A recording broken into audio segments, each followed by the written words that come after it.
लोगों को अपनी तरफ खींचता है। राय नृत्य की पूरी टीम में पुरुष सदस्य भी होते हैं, लेकिन उनकी भूमिका एक सहयोगी से ज्यादा कुछ नहीं होती।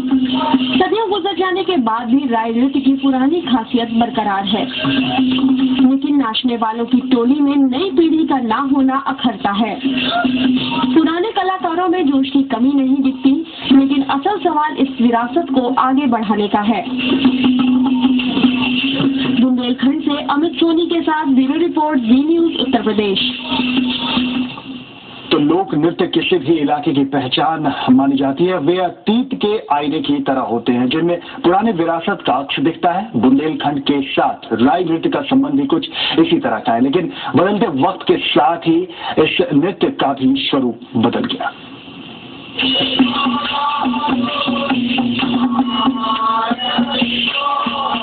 ढोल के थाप पर लंबा घूंघट डालकर थिरकने का ये अंदाज इस नृत्य को दूसरे लोक नृत्यों से अलग करता है। धीरे धीरे तेज होते संगीत के साथ ही नृत्य की तेजी भी बढ़ती जाती है और इसके साथ ही देखने वालों का जोश भी।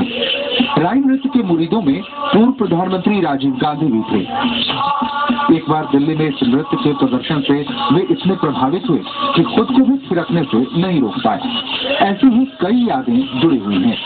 20 साल पहले लीला और फूला नाम की बेड़नियों ने अपने प्रदर्शन से गणतंत्र दिवस समारोह में पहला स्थान हासिल किया था। इससे देश भर में इस नृत्य की पहचान बनी। राष्ट्रपति और राज्यपाल के हाथों भी इन कलाकारों का सम्मान हुआ। पहले हमें 26 जनवरी में दिल्ली बुलाया जाता था। हम लोगों को सब लोग अच्छे मतलब लुआ जात थे, मान सम्मान देते थे। अब कोई लुआ नहीं जात। लेकिन अब ये सब बीते दौर की बात लगती है। लोक नृत्यों की पूंछ घटी तो इसके कलाकारों के सामने रोजी रोटी का संकट खड़ा हो गया।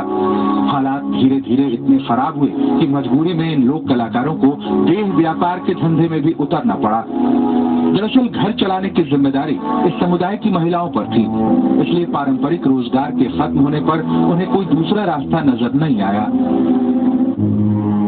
हम लोगों का कोई सहारा नहीं है, ये नृत्य भी लुप्त होता जा रहा है, इसलिए हम लोगों को मजबूर होकर वेश्यावृत्ति में उतरना पड़ रहा है। इसके लिए अगर हम पे सरकार को ध्यान देगी तो हो सकता है कि राय नृत्य में वापिस आ जाए बेड़नियां, नहीं तो वो वेश्यावृत्ति में तो उतरती जा रही है। लोक नृत्य से अपनी रोजी कमाने वालों का ये हाल कैसे हुआ, इस पर सरकारी अधिकारी का जवाब चौंकाने वाला मिलता है। हमारे यहाँ बुंदेलखंड में विभिन्न समारोह में एवं शादी आदि के अवसर पर उनके नृत्य एवं संगीत का जो प्रोग्राम है उसका प्रचलन है। अधिकारियों को राय नृत्य का इतिहास बखूबी पता है, लेकिन मौजूदा वक्त की दुर्दशा को लेकर वो कुछ नहीं कहना चाहते। ऐसे में ये समझना मुश्किल नहीं कि राय नृत्य का ये हाल क्यों हुआ। कमी न तो कलाकारों में थी और न ही इस नृत्य में। सच्चाई ये थी कि इसके कलाकारों को प्रोत्साहन देने की कोशिश लंबे समय तक नहीं हुई। ऐसे में ये लोक नृत्य रणगांव तक ही सीमित होकर रह गया। अमित सोनी, बुंदेलखंड, जी न्यूज, उत्तर प्रदेश।